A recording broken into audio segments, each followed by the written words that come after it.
Good afternoon. We were talking about boundaries. What if it's morning when they're listening to this as a recording? Oh, that's true. So I don't know. Hello. Good morning. Hello, generic part of the day. God, we can't get anything right. We are enough. Yeah, damn it. We're enough. I don't care what day it is. So, yes. So we were talking about boundaries, and we were talking about the article, and we were talking about authority defiance. I know, it's a big one for I you. know. Stop telling me what to talk about. I don't like authority. Why not, you might ask. Right. Speeding down the road. Yes, I have been guilty of that. Yeah, everywhere I look, someone's telling, and at least I used to feel that way. Everywhere I look, someone's telling me what to do. Speed limit signs are telling you what to do. Right. In my neighborhood, I love they put up those radar detector speed signs or speed limit signs that say the speed limit is 30 and you're going 78. I just never said 78. It said 48 maybe. But it's everywhere I look. It seems like someone's telling me what to do. Right. I don't like that. And where does that show up in your life? Oh, everywhere. So the thing that we've been talking about, how does that affect the boundaries? What does that have to do with boundaries? Right. So we can think we have good boundaries because we say no to so many things. Mm-hmm. We can misinterpret that as a good boundary when I can say no to things. Right. I'm good at that. Right. And we can also be just defiant, which we have both been guilty of. Yes. So some people can't say no to their boss, their partner, their friends. They just do anything for anybody and they never have anything left for themselves, no time, no peace, no relaxation. And just because I'm good at saying no doesn't mean I have effective boundaries. Right. I have boundaries that may or may not be effective. Right. Sometimes that boundary is actually only a big wall. It's not helpful at all.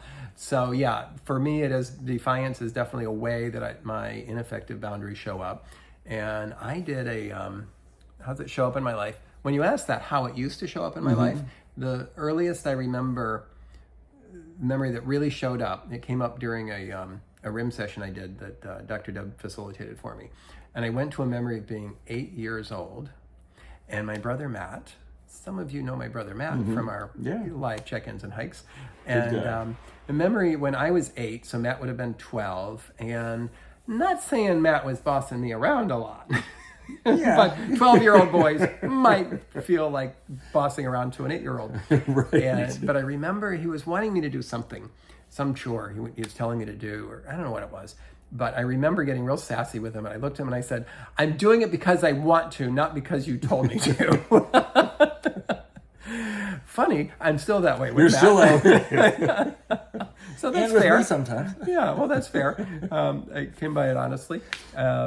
And so and I realized that my early childhood programming, up until I was 7 anyway, I had 7 older brothers and 3 older sisters. That's a lot. So I might have been fed up with someone always telling me what to do.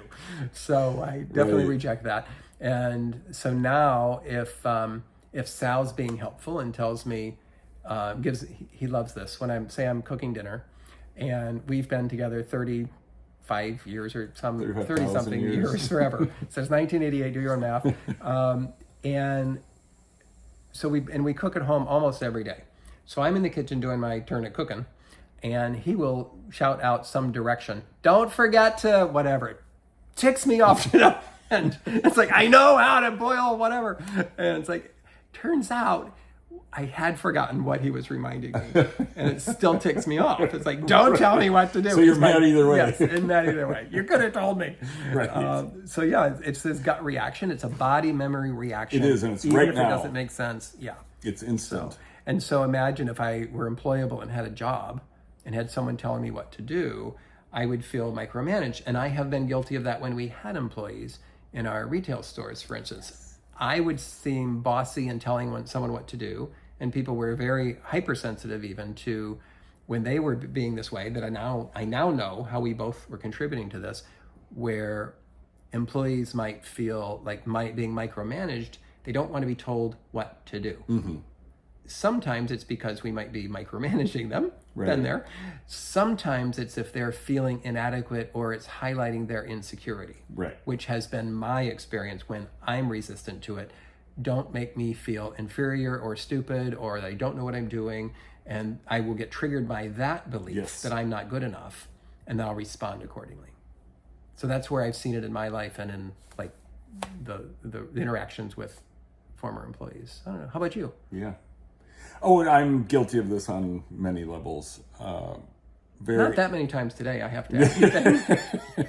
It's getting to be a long day, but Right. I only showed up a few times. But it is that instant response of the but or what, no, or interrupting even somebody giving direction. I can catch myself being like, okay, just let them talk, let them finish, because my body memory is so fast that it wants to just attack, and it's like, okay, and now I've learned to settle and let things hit my ears quicker. I have heard you say in the past about that gets in the way when you're trying to learn something new. Like you haven't been crazy about getting feedback. Right. Like live feedback is helpful and you can appreciate it being helpful, and Right. yet not There's really an old receptive habit. to it. Old habit. Yeah. Right. It's like I'd rather not play if I'm subject to feedback. It's like I get, can really get in the way of learning. Right. That's been that way for me too. It's like I remember some of the skills we've learned over the years and taken lots of courses. If I had to perform live in front of my teacher, it's like then I would get all panicky about Right. it. And Right. excuses or Yeah. Yeah.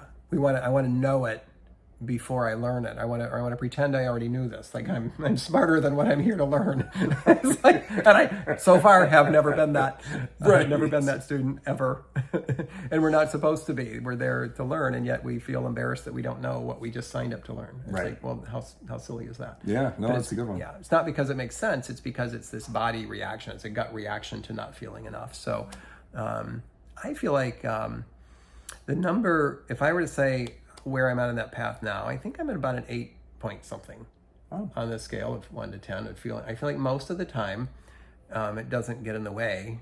I'm comfortable not knowing things. I'm comfortable receiving feedback and recognizing that it's helpful, not hurt. Nobody's here to hurt me.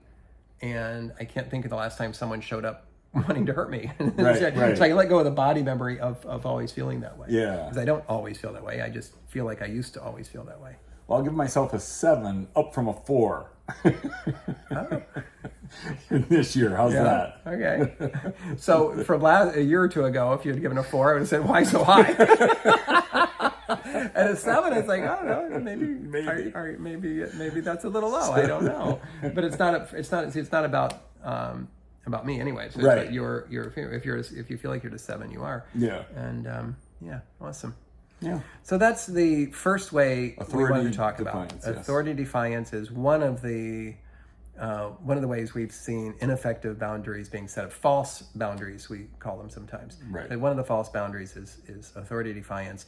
And we estimate that between us we have well over 100 years of combined experience practicing authority defiance. We are masters at authority defiance. And as we know that we're enough and love ourselves completely, we're able to let that one go. Mm-hmm. And you can too, because you're enough. See you later.